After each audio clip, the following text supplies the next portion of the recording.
Welcome back to The Real Deal with Empire. I'm your host, as always, Ali Fawaz, and this is the podcast where we don't just talk about transactions, we talk about transformation. And before we get into anything, I want to remind you guys, please make sure that you follow, subscribe, like, review us. When you do that, you're going to be alerted and you're going to know whenever we drop a new episode. So make sure that you're doing that. And today's episode, no different than any others, except this is going to be a huge topic that I think is too overlooked lately, especially. So it's a great episode. We're going to break down the home inspection process, what it is, what it isn't, and what buyers, sellers, and even agents need to actually understand within this space so that they can protect themselves and protect their clients as well. My guest today is John Micheli. He's the owner of AOM Property Inspection Solutions. John comes from an engineering background and brings a really detailed technical perspective to the whole home inspection process. And we're going to break down what actually happens during the inspection process, some of the biggest misconceptions within the space, and what buyers really should be paying attention to that oftentimes these days are being overlooked. So with that, I want to welcome to the podcast, John. Thanks for joining us. Thank you. I'm very humbled and I'm very, very honored to be part of this podcast. Of Thank course. you for today, and I'm looking forward to our discussions today. Same here. I appreciate you taking the time out of your day and joining us. So I guess let's jump into things. Absolutely. Let's make it happen.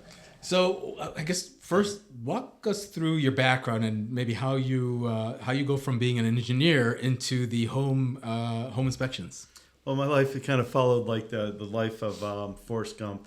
Just happened to fall into things. It's just been very interesting. But as I started my career as an engineer, and I got into leadership roles in multi-billion-dollar companies for a while, which brought me out to being able to start looking at acquisitions of properties and things of that sort. So out there looking at doing business consulting, engineering consulting, and brought me into government work. And then when I started AOM Engineering, which is the parent company of AOM Property Inspection Solutions, I was contacted by the Veterans Administration, and they asked me to start doing property inspections for them. And they call it asset inspections for after disasters, get an assessment where the building's conditions are and things of that sort. But what really excited me was that the government would help disabled veterans transition into housing. So they would hire my company as the engineering company to actually be that interface between the contractor and the government to make sure that the homes were conforming to proper OSHA requirements, as well as AA requirements, the handicap requirements and things of that sort. That's interesting. Was there a gap in that space before, or was that always something that the government really focused on? No, well, it was interesting. I'm not sure if you're familiar with it, but something called the GSA. And the GSA is something where you apply and you become a preferred supplier to the government. And they chose my company to be one of those preferred suppliers. So they didn't have to go through the entire acquisition process. So they automatically had a company that was contracted to then qualified to do those things. Yeah. And so they would have an immediate need, and they would give me a call, and I would go out there, and over the transition of the construction, I would take a look at those type of things, and I would get a phone call. Hey, we need you down in Florida because we had a hurricane. We need to look at the roofs at one of the Air Force bases down there. And so it kind of, that's how we transitioned into the property side of things. Prior to that, as I was discussing with you earlier today, I did property development and things of that sort. So it's always been my Italian background. That construction side is always going to be there. So it's in the DNA. Yeah, it's in the DNA. So so what made you decide to start AOM? So AOM actually was started back in 1998, and when I was starting the building or the property development side of the business. Yeah. And both my daughters actually started the name. They gave the company name. It's Elisa, Olivia, and Mary Lou. So that's precious. Yeah, Elisa, my oldest. My middle daughter is Olivia, and then my wife is Mary Lou. Yeah, so it was really pretty cool. So nice. But yeah, so I transitioned from the engineering perspective into the property inspection. As you can see with the gray on my head here, I'm moving into retirement, but I truly, really enjoyed certain aspects of my engineering stuff, the stuff I was doing with the government. One of them being the property side of things, meaning I was able to help people with understanding property health. Yeah. And the next thing is my drone, the work that I did in drone engineering, and how that relates to mapping and just a whole bunch of civil engineering surveying and things of that sort. And Nice. so that's how I transitioned into this. So I guess let's get into the whole home inspection process and what it really is, right? Like when a buyer hires you, what problems are you really there to help them solve? See, that's really interesting. I mean, if you got to look at the entire process of home inspections, we're observers, okay? We're not considered experts in any of these areas, okay? We may have those expertise, but the whole idea is to be able to highlight items that require some form of attention or should be considered for improvement, okay? Yeah. And the reason I say that is because everything we bring up into the report, unless it's a very critical structural issue, is all up to the person that's paying for the survey to repair, whether it's a seller or whether it's the buyer. Okay, Yeah. and every home you're going to go into is going to have something that's going to be cited, right? Right. So this is interesting, that whole transition, and this is the wonderful thing about having a wife that I've had for 40 years is that she said, you're an engineer, you're just going to overkill everything, John, right? And I said, really, I'm that bad? And she says, yeah, you are.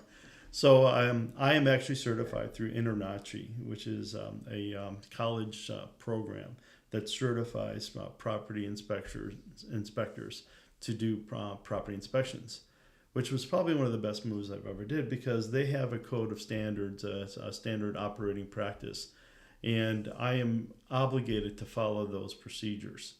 And so that sets the protocol of what I'm looking for. So that provides the thoroughness of my report. Okay. Yeah. So, and then on the other side of things, I did a lot of search on the software that I use for my inspections, and I teamed up with Spectora, and Spectora worked with InterNACHI and a set of legal staff, so that they have canned responses that are unbiased to the situation. So that protects everybody. And then this is the concern that we found right now. GFCIs, it's strongly recommended that you have them. These are the concerns if you don't have a GFCI. And for instance, let me see what other type of items that are out there that we would be looking at. But things are those type of standards. How old is your furnace? Are the maintenance of the furnace? That type of things as well. So there's a number of different systems that go into a house, and then the InterNACHI standard of operating practices covers those different systems, and then the candid remarks as to when you're finding concerns in those areas are part of the software. That makes sense. Yeah. So, Ollie, this is what it really does. And this is really, really kind of, it's kind of nice because it gives a thorough, unbiased opinion. Right. Okay. And that's some of the biggest concerns that I got to say realtors are concerned about because they call us deal killers, right? I mean, many times they do, and that isn't I'm glad we're sitting down here because you understand that, we all work together for the client to help the client make their best choices for that property. Nobody wants us to go into a transition or a transaction that's not going to be successful because no one wins in that situation. Right. I totally agree. Yeah. And I think something that happens within a space, those who work in this space are so close to it sometimes that they need to take a step back to look at things from their client's perspective. Most home buyers, believe it or not, don't buy homes every year, right? Yeah, right. In many cases, that may be the one time they purchase a house and that's their forever home.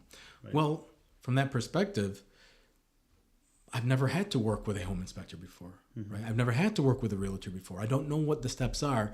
So oftentimes I think it's overlooked how blind clients are and how much they really need somebody to hold their hand through the steps.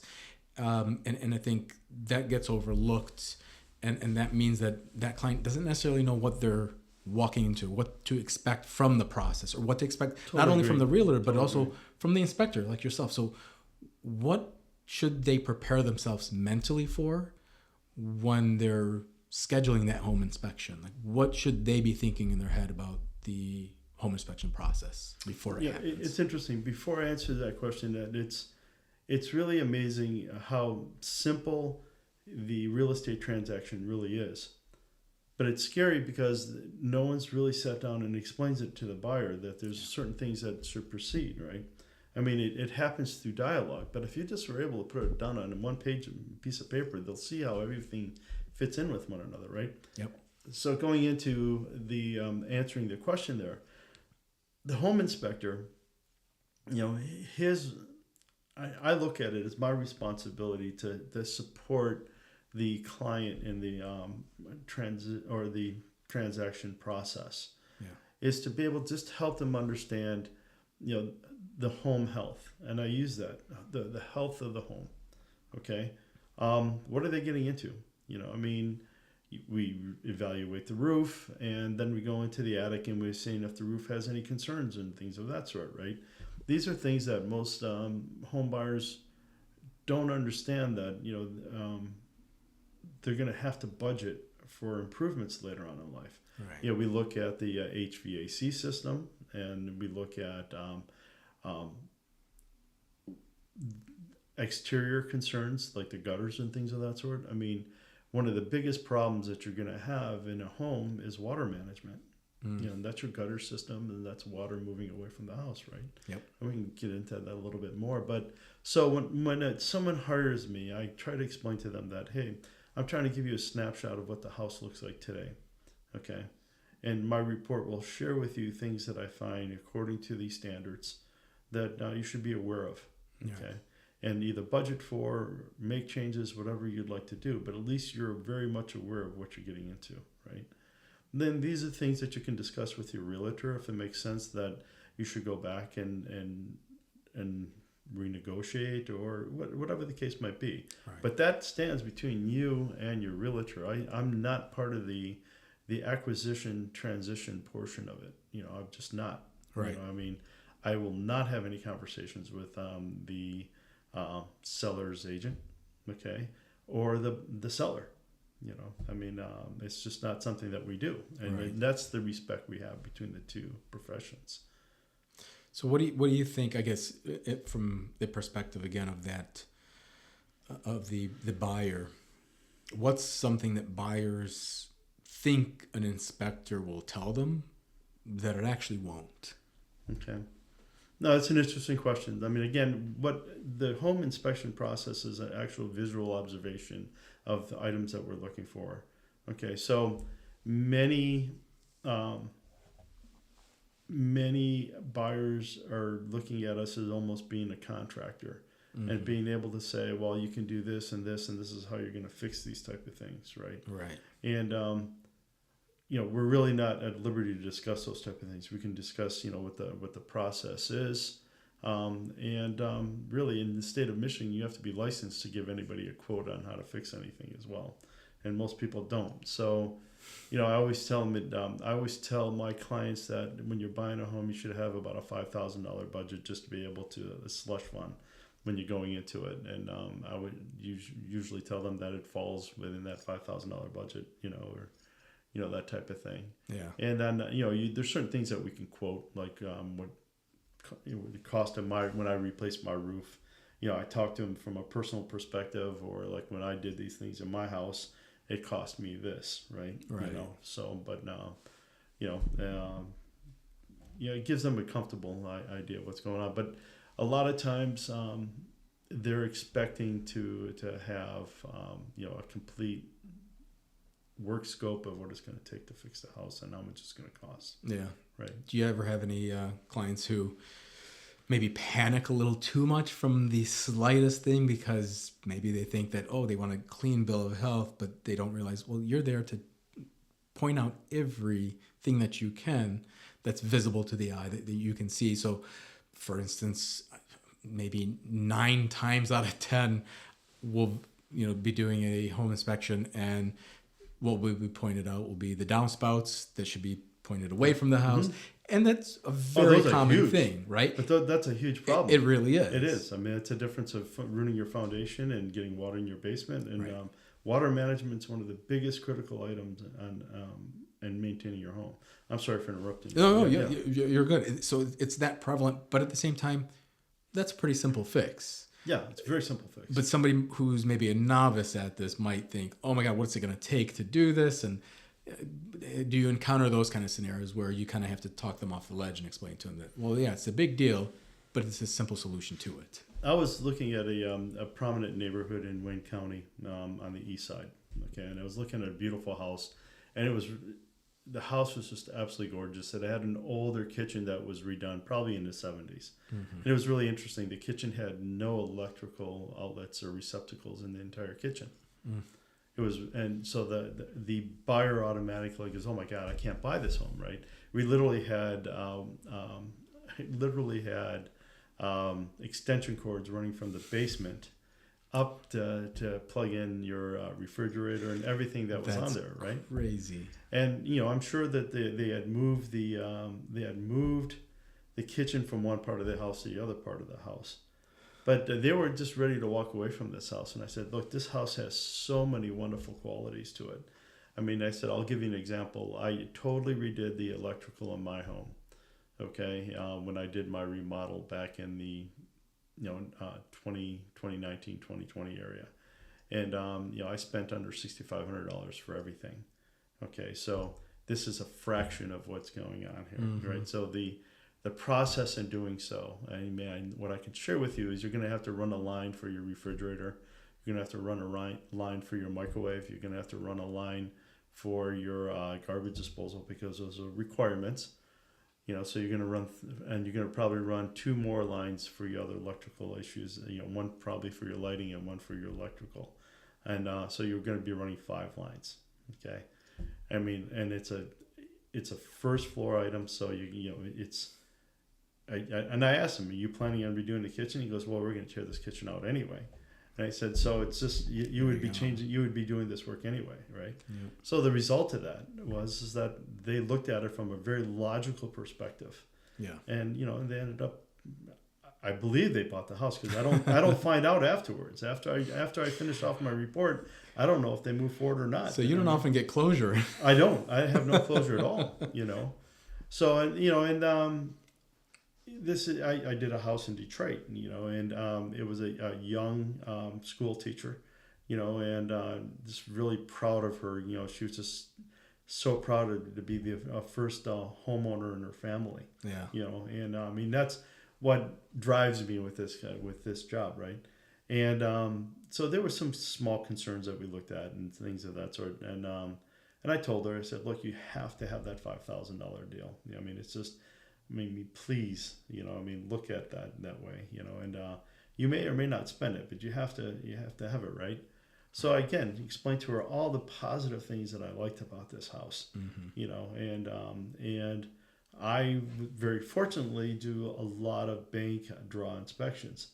So I see a lot of areas that are up and growing areas, and I told her about some of the homes that I did in the area, and I said, being out of my contract here because I think this is the right area you want to be in, and there's a lot of right things about this house, right? And she felt really good about it. And in that situation, I did get a review, and I did get a phone call saying that she ended up closing on the house. And I said, nice. If you want me to come out and whatever I can help you with, please let me know. Yeah, I think that's important. I mean, you bring a human element to the transaction. It's sometimes people can easily fall into the habit of being very mechanical.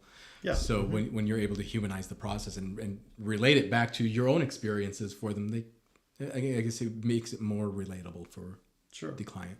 And that I think that's the wonderful communication between the realtor or the representative real estate agent and myself as well, right? Yep. And many times when I do an inspection, I work for the client. Yeah. Okay. You know, so I asked the realtor, is there anything that I can help with the transaction with, right? I mean, not questioning my integrity of my review, Sure. Yeah. but I mean, your client, okay? I'm liking the things I see in this house. It's on the better than average list.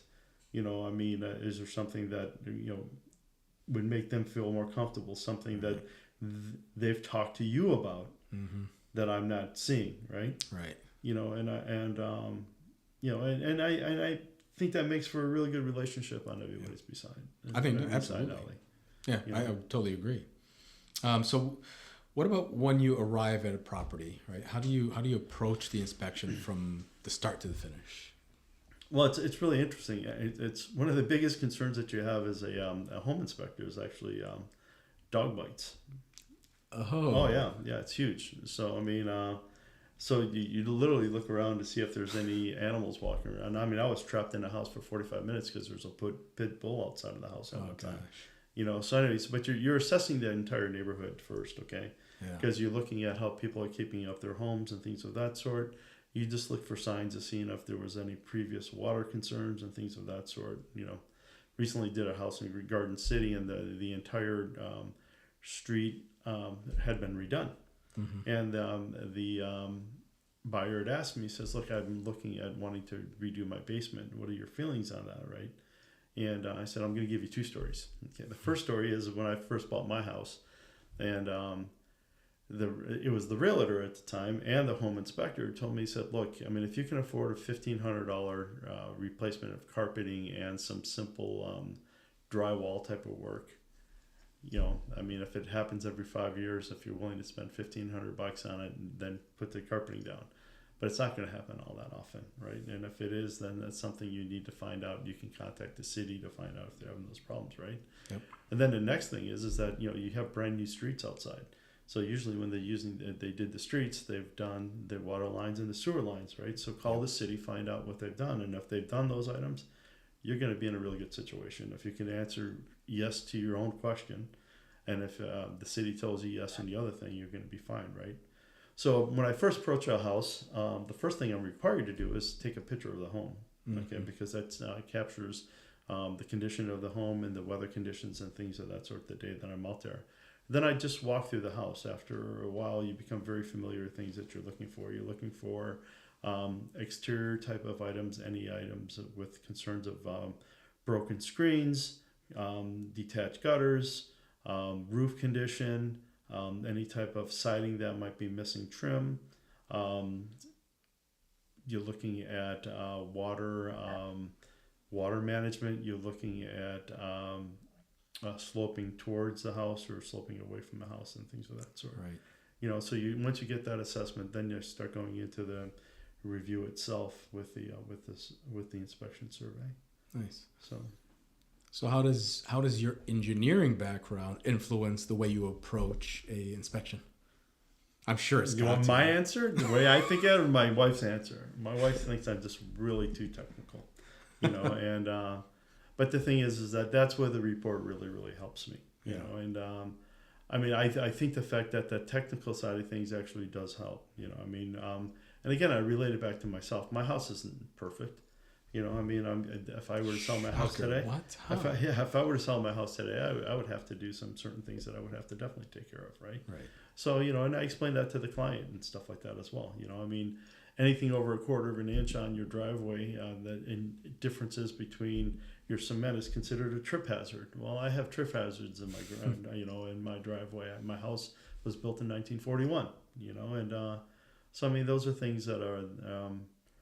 I think the engineering perspective really gives me the interest in being able to really understand the what is behind the issue itself. Right. So I think it gives me the ability between my InterNACHI training and my engineering training to be able to really support the client if they have some questions. Yeah.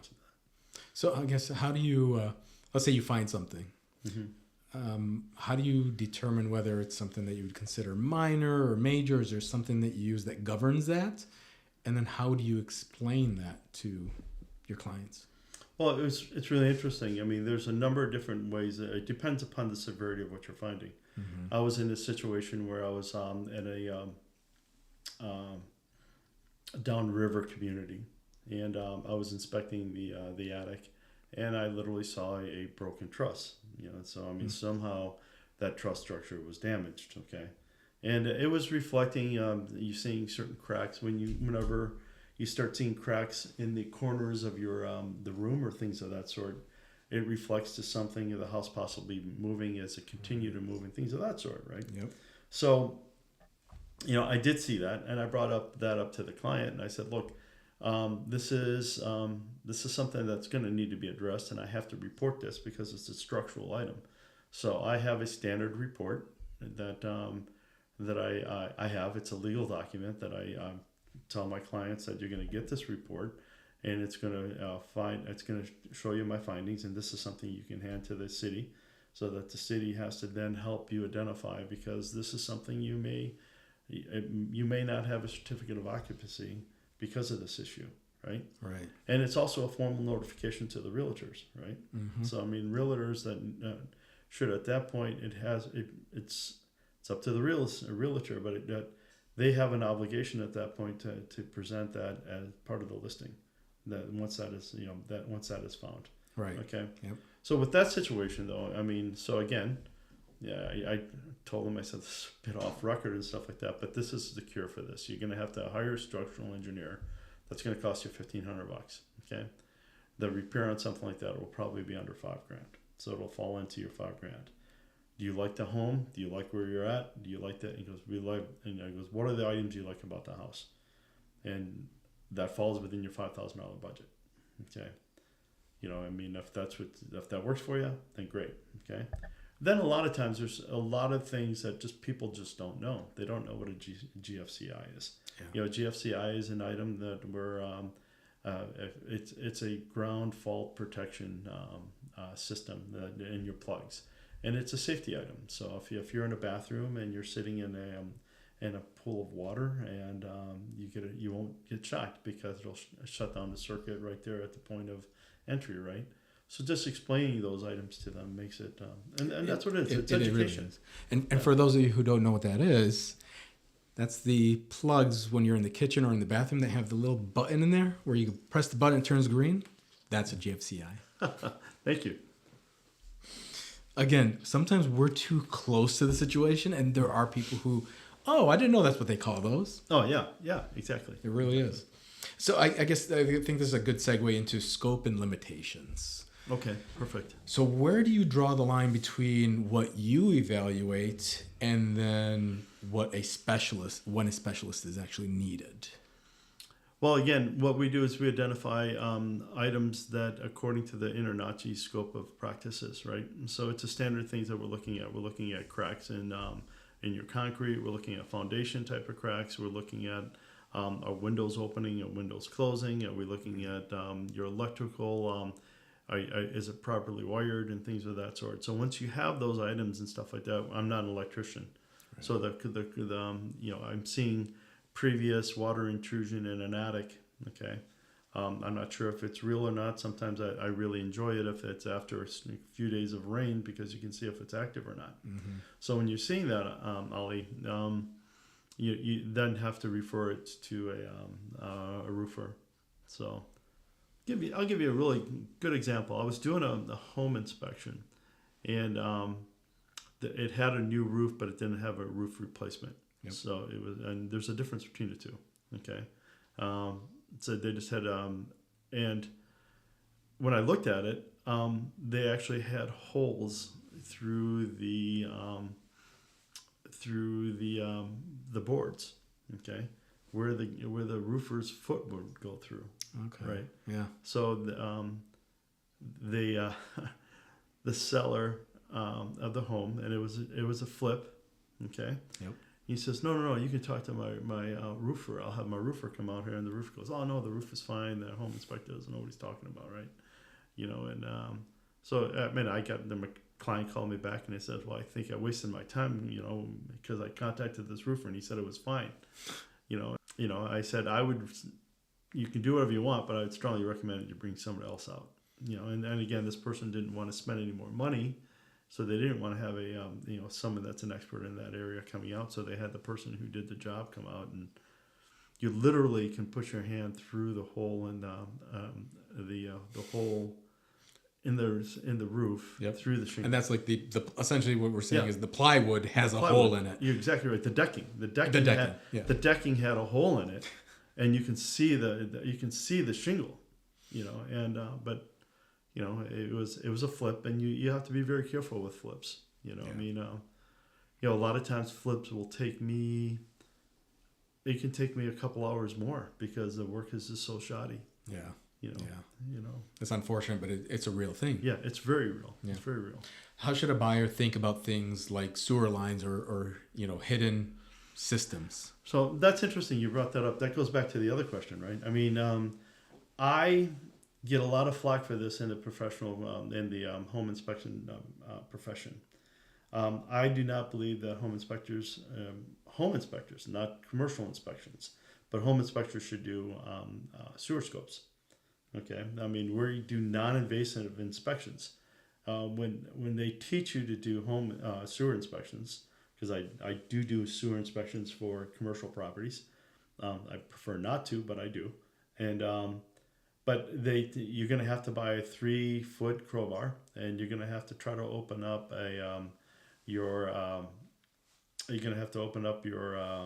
drain or the area where you're going to clean your clean out. Right. And I know in my house, those have not been opened for almost 80 years or 60 years, 80 years now. And so they tell you that you will break them. And these you should carry at least 10 of these different size plugs. And it's a really simple little rubber plug that you press like this, and it expands out. And that's what's replacing what was the original either cast iron or the brass, right? Yep. And a lot of times you'll crack the casing and things of that sort. So think about it this way: I'm going into your home, you're selling it, okay? Right. I have a buyer that wants to go into your home, hires a home inspector to come into your home. Mm-hmm. That home inspector breaks that pipe, okay, and then has a risk of actually getting his camera stuck in your drain. So you'd have an open drain, and that happens about 25% of the time as they report to the as you're learning to be a sewer scope inspector. And then when that does happen, they actually have a hotline, and they say that they're 90% accurate in being able to get your camera out once that happens. But that 10%, you're going to have to call a plumber, okay? And that plumber is not going to have any kind of urgency, and if they do have a sense of urgency, you're going to pay for it, okay? And so even if I did do the home inspection, I mean, I did the sewer inspection, right. I'm going to tell you have something that's plugged, and this is what you can look at the video yourself, and you're going to see that you're seeing some roots, and you're seeing these other things, or it's clear all the way out, right? But if it is an issue, they're going to say, well, what does a cracked pipe mean? What is that going to cost me? Right. And I said, I can't tell you. You're going to have to call a plumber. He's going to charge you for the scope, and then he'll be able to help you, right? So why do you want to pay me $200 when you can pay $200 to a plumber who's not only going to identify what the issue is in better detail than I can give you, as well as what it's going to cost you to fix it? So I just feel ethically that's something that I shouldn't do. Yeah. So. Yeah, you it sounds like you approach things from bringing the subject matter expert for that particular item. Exactly right. Versus, well, I'm going to try to do something that I can do, but I'm not going to be able to do it as well as a plumber can be. So, which makes sense.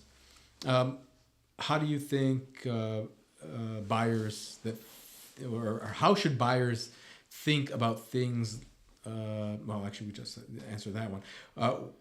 What can go wrong when someone assumes everything is covered in that general inspection, right? Because I think that's possibly a misconception that happens when, hey, I just got a home inspection done, so this should cover everything, right?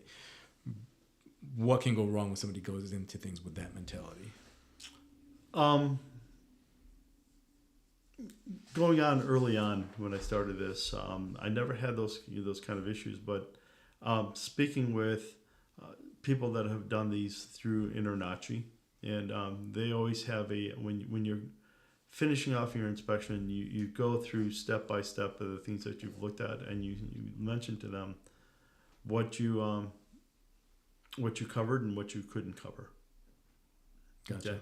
Yeah. That type of thing. Yep. Right? So it's all about when you're closing out the inspection and that dialogue, and opening up the opportunity for the client to call you afterwards and answer any questions you may have. Yeah. So that makes sense. So I want to shift gears a little bit into some more stories. I know you've given us some stories, okay. but these are usually the best life lessons, right? Where you actually have stories. So can you share a situation where a inspection uncovered something that maybe changed the direction of the deal itself? Yeah. I was doing a house. It was an investor. He was buying a duplex. Okay. And again, it was a fixer-upper. And walked into the house. I really could feel the slope in one direction, right? So you bring out a golf ball or you bring out a tennis ball, and you can actually just see it, roll out, right? Yep. It was on a crawl space, and the guy was holding up the house on the dirt floor with this 2x4. Yeah, so it was not properly supported and things of that sort, and that killed the deal immediately. Wow. It killed the deal, and that's where it's very important that I always recommend to my clients that if the house has been just recently worked on, that you should have all the permits, and this is something I really believe that their realtor should do. Is the realtor should immediately ask the seller's realtor for a copy of all permits. Yep. Okay. Yep. That they're representing the seller, and if the seller's not hiding anything, then that should be something they should readily be able to do. I have a folder of all the permits in my work that was completed in my house from 2019 to 2021. Wow. I just save them all. It's easy. Yeah. Put it in your files. Yeah, put it in your file. It cost me it broke the bank. It cost me an entire $600 to have all these permits done, right? And I have a safe house now, right? Right. Peace of mind too. Yeah, it's peace of mind. But what I'm getting at though is that, I know what I needed to do, okay? But it's the right thing to do. There's a reason why the cities have these provisions in place and these requirements in place. Yeah. So, what are you trying to beat? Nothing. Right. Right. Have you had any cases where the deeper inspection wasn't done and something was missed because of that? You mean something that I might have missed or something, or something was... Not something you missed, but maybe a scenario where it required that deeper specialist that maybe you recommended or suggested they need to do something. Other than the roof situation, usually when I have my inspections, there was a situation where I was doing a house and they didn't exhaust the furnace into outside of the house. Ooh. Yeah, so it was just exhausting directly into the house. It was a brand new furnace too, by the way. Yeah.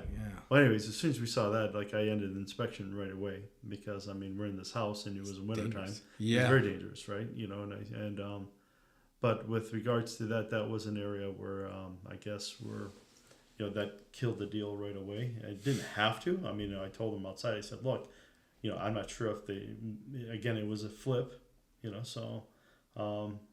And I'm sure the people in the community know what a flip is. Yes. So, everything else looked right. It just didn't exhaust it out. It just looked like it didn't finish the job right.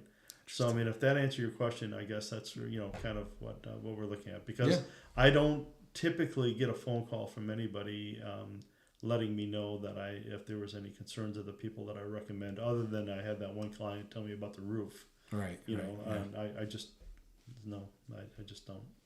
The agent-inspector relationship. We touched on this a little bit, but from your perspective, what role should the inspector and the agent actually play in that kind of a dynamic? I really like when an agent tells me that it's a first-time home buyer, or kind of give me a general idea of what they're looking for, right? I had a situation where there was this elderly lady. She lost her husband several years ago. First time she ever had to live into an apartment in the 50 years that she had been with her husband. And the apartment owner was selling the apartment buildings, and it just didn't feel like she was something that was going to be comfortable in, right? Yeah. So that really helped me understand the personalized what she was looking for in this house. And she's also had some disabilities and things of that sort. So it helped me from a different perspective, really, if this was the right home for her. Right. Okay. Right. So, and beforehand, having that conversation with the realtor, I wanted to make sure that we were communicating, making sure that this was the right home for this client, right? Yep. And if there's certain things that the realtor was looking at when they were doing their consideration for their client, and it was a wonderful conversation. I mean, in fact, I get a lot of business from this realtor, because cool. of that was the first inspection I did with them, right? Yeah. And I was, she had shared with me that was wonderful that I had the conversation that we were looking at the client's best interest, and we weren't just two individuals, doing what we need to be doing, right? Just checking boxes. Versus, right? I guess in that regard, you're giving the context of the situation, and it changes how you interact with that individual, or what you walk them through, versus somebody who's a first-time home buyer. They don't know what they don't know, right? Versus somebody who does fix and flips. They've done this dozens, if not hundreds of times, who knows. Your interaction with that's going to be a little bit different than one or the other. It's interesting that you brought this up, right? Because this person did get back with me, and she told me she did not go with that house, even though it was a beautiful house. Wow. She ended up going to a condominium. So she said, when we walk through things and things like that, I'm thinking, I don't need to be doing this in my life, right? So it really helped her with her expectations, help the realtor understand what she really needs versus what she thought she needed, because she went from a home to an apartment, and thinking that condo would probably be an apartment deal again. But so again, that was a really nice thing.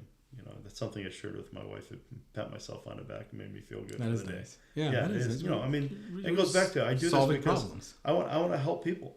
Yeah. Yeah. So you're doing it for the right reasons. Yeah, that's exactly right. In your mind, what does a strong working relationship between an agent and an inspector actually look like? Communication. It really is communication. I mean, it's like, what has the client shared with you that they're looking for in a house? I mean, why did you choose this house for them? Because a lot of times I'm approached by the realtor first, and then the client afterwards, right? And I think that's really important. Have they looked at other homes? What are the items that they were afraid of, that they were concerned about with the other house and things of that sort, right? Yeah.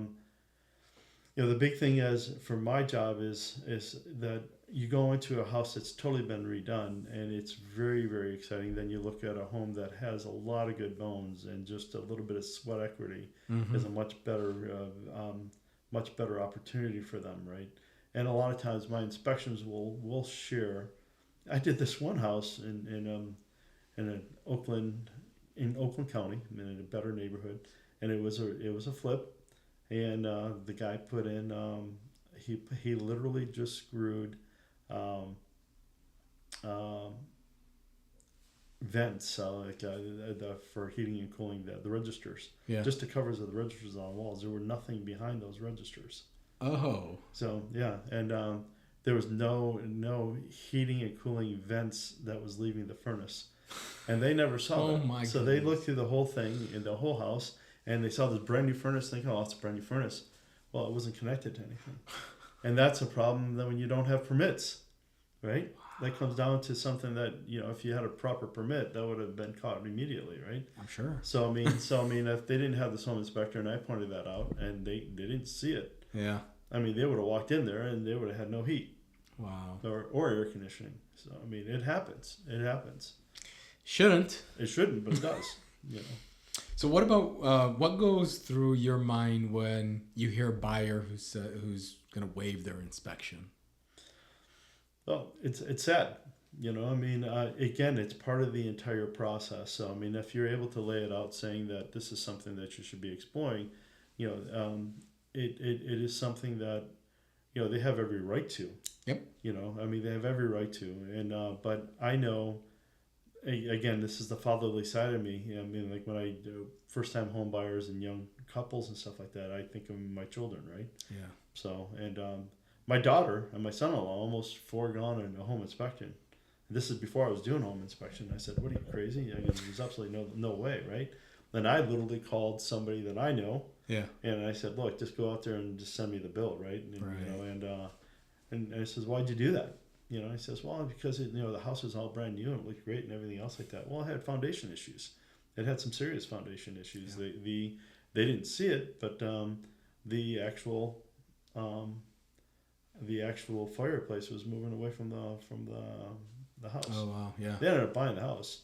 So, But at least now they knew but they knew what they needed to resolve, so it didn't surprise them when it fell off. Yeah. So they knew exactly what their situations are. Yeah. I mean, but that's the whole thing, though. It's like they knew and they had that choice. They bought into a wonderful area. It was a great investment for them. Right. So I mean, and that's the understanding the entire picture. Right. Yeah. I mean, I compliment the realtor for showing him a house in that area.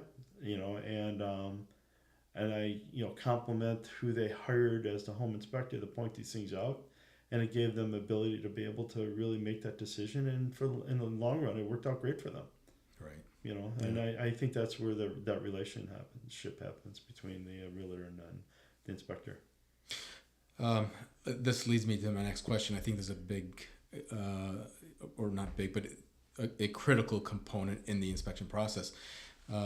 If a buyer feels pressure to waive that inspection, what should they really be thinking about? Well, that's an interesting thing that you bring that up here, because we just coming out of a really hot market, and there was a lot of times buyers are told, look, if you're going to get an inspection, they're not going to accept the offer. Or there's even listings that are saying that home inspections or whatever the wording is on that for home inspections won't be considered an offer, right?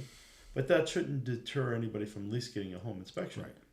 This my daughter's situation, they knew exactly what they were getting into. They didn't realize the concerns they had with the house, but they also understood what the cost of that would be, and they chose to move forward on it, and it was a great investment for them. Right. I think that's a scenario where it's like that's when the listing description maybe will say sold, house as is. Right? Yeah. And that's your cue sometimes that, oh, well, then they don't want you to do an inspection. No, it doesn't necessarily mean they don't want you to do an inspection, because you have every right to do the inspection. Right. It's that I think it does discourage folks, and they feel like, oh, well, I want my offer to be accepted, so I'm going to do everything they're suggesting, and I'm not going to put the home inspection. When in reality, you can still do the home inspection. You just can't let that become a factor into the transaction to say, well, now I'm going to offer you $10,000 less as a concession because here's what I found. No, what the listing agent or what the seller is telling you is that if you find something, that can't be a component that we're going to give concessions on. But for your own peace of mind, back to your point, you should always know what's happening in that property, so that way you can at least plan accordingly for it. And I think that's where a realtor will help in educating their client on that as well, right? It's like you should do the home inspection so you know what you're getting into, but it's not going to be a part of the your offer on the home and stuff like that. Yep. Yeah, you bring up a good point too. One of the things I'm finding right now as well, when I bought my home, you had a month to do due diligence. Yeah. Okay. I don't think you need a month, but if you are finding some problems with plumbing and some other things, sometimes it does take some time to get a contractor out there in that period of time. But I did a home inspection they had the realtor forced them into 3 days. Okay. Yeah. 3 days you have to have your inspection and everything else like that. Wow. That's aggressive. Okay, that's aggressive. Okay, I mean that was the seller and everybody else like that. I mean, in that situation, and maybe I'm speaking out of line here, but the realtor should have thought their client's best interest and say, look, industry protocol is 2 weeks or 10 days or whatever the case might be. Right. So I did the inspection and everything else like that. I know that they ended up buying their house. But I just thought that was crazy that they would do something like that. And that's something that, I find that the question was putting pressure on the client, right? The buyer. Right. And that is certainly an area where they were buying a home in a downriver. It was an area that was being regentrified. And this house did have some repairs, and some other homes in the area are going through the regentrification as well. First time home buyer, and there was a lot of anxiety there. It's interesting that we've been talking about all these different type of things, and this whole idea is about protecting the homeowner or the buyer and everything else like that, and their best interest, right? I know in other states what they've done is, because of the fact that they've had problems with such a hot market and people buying these homes without having them explored by a professional or qualified home inspector. They've moved into actually putting legislation in place to require sellers to have a home inspection prior to selling the home. Okay, and that's really kind of an interesting thing, because Michigan's is one of few states in the union that anybody can be a home inspector. You can be a home inspector. I can be a home inspector. You don't require any type of licensing at all. Nothing. Really? Oh yeah, nothing at all. It's not governed by Lara? Nope, nothing at all. That's why I strongly recommend that if someone is going to be getting a home inspection, that it's either through INTRNACHI or ACHI. ACHI is American, and INTRNACHI is International Home Inspectors, and that both of those programs are standard operating practices, right? And that makes things very thorough. So I've discussed these things with DABOR, Dearborn Area Board of Realtors, and they're very much interested in looking at that as well, because they're finding that clients are coming back to them with concerns on homes. Okay, and so they're very receptive and with their other work that they're doing with the legislation to push this forward as well, or receptive to it. Let's put it that way. Yeah. So, which is only really serves to benefit of everybody, home buyers, and everybody benefits from. Yeah, I mean the home seller at that point, they're not going to get anything surprised when they get an offer saying, "Hey, you have a furnace that's not connected to your registers." It's not going to be a surprise at all, right? Or you can walk through your roof because you don't have any decking on your roof and just shingled over, poor decking, right? It's not going to be a surprise to them because it's going to be reflected in the as is, and it's going to be disclosed as part of the real estate deal. Yeah, right? Anything that protects the buyers more is always a good thing. Well, even the sellers are protected at that point too. I mean, if a seller's having a hard time with that, then there's something they're probably most likely hiding, right? Right. And it just makes for a much easier transaction between the two realtors and the inspector. And at that point, the inspector is working for the seller, right? Right. And I still recommend that a buyer have an inspection afterwards too. I don't think it should go away, because I think that's very important to have that buyer inspector relationship, even though that there is one that's out there, right? Right. Yeah. So what do you think? What should a buyer do immediately after receiving that home inspection? They should read it. I say that seriously. There's a lot. My reports are pretty extensive. They're about 80 pages. Okay, mm-hmm. But there's usually about an 8-page summary that points everything that's out there. And then if you want to get into the details, you can get into the report. That'll explain it, right? Right. Again, it goes back to the recap. I'll explain to them, this is what you're going to find in the summary. These are things that I would personally take care of immediately because it could lead to these issues later on. Right. There's things like you're going to find that your home, you don't have a smoke detector or carbon monoxide detectors in your house, right? Right. It's going to come out as red, stop, don't go forward, that type of thing. I mean, that's something that shouldn't kill your deal. That's a very, very simple fix. Yeah. And in most communities, and a lot of realtors don't know this, but like Dearborn Heights or Dearborn or on Southgate and on Trenton, and you can call the fire department. They'll come out and put them in there for free. You know, Oh, I didn't know they oh come yeah, out they for come free, out for free and to actually do put them in for free. Put them too. in there. Yeah, when we sold my parents' house after my father passed, Yeah. you know, I called the city of Dearborn, and they came out and they put them all in there, so it was all compliant and everything else like that as well. That's great to know. Yeah, yeah. So I mean, a lot of times they'll do it, and I think Garden City does it as well. Oh, okay. Yeah, You guys heard it here. but yeah, you could. It's a quick phone call. So I think the broker should make that phone call and let their realtors know that these cities they offer that.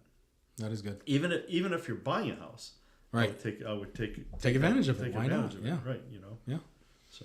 So before we wrap up, we usually have a segment in the episode where we do some quick round questions. oh, great. Got Go ahead. 3 quick questions for you. We're Go going to ahead. breeze through these. Most common issue that you see? Water management. You got a lot of negative grading. You know, negative grading meaning that your actually dirt is Slopes going towards a house and things of that sort. And that's a very simple thing. I mean, every 2 to 3 years, I have to bring in about 3 or 4 yards of dirt to just kind of move the dirt away from my house. It's just a very simple thing to do. And I actually, when I redid my house, I actually put industrial-sized gutters on my house to move the water away, which I recommend to anybody because it's only going to cost you a nominal amount. And they're usually an overkill, but you're not going to have any ice backup or any things of that sort. You move water much clearer. Yeah. And your opportunities of actually clogging your gutters and your downspouts are much lower. So that's the biggest item that I typically see immediately is like negative grading. Negative grading leads to leaky basements, cracks in the foundation, poor roofs because you'll start getting the ice will start backing up onto your roof because your gutters are clearing, that type of stuff. So one thing that every homeowner should check regularly. Wow, that's an interesting question. Well, the furnace.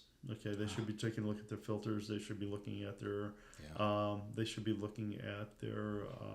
smoke and smoke detectors, carbon monoxide detectors. What are the other things that they should be looking at? Again, negative grading is so important.